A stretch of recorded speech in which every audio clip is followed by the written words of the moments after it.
আসসালামু আলাইকুম রহমতুল্লাহি বরকাতুহু। প্রিয় দর্শক, এই দেখেন বেশি বুনো লাগেনি। এই যে প্রায় 2 পাখির মতো তিল বোনা হয়েছে। দেখেন তিল গাছগুলো কেমন হয়েছে।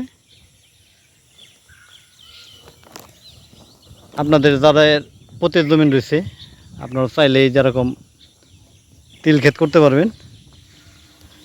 এটা কিছুদিন যাবত বোনা হয়েছে। আর এই পাশের যে জমিটা দেখতেছেন, এই যে এটা কাটার সময় হয়েছে, প্রায় 15 দিনের ভিতরে এটা কাটা হবে। দেখেন,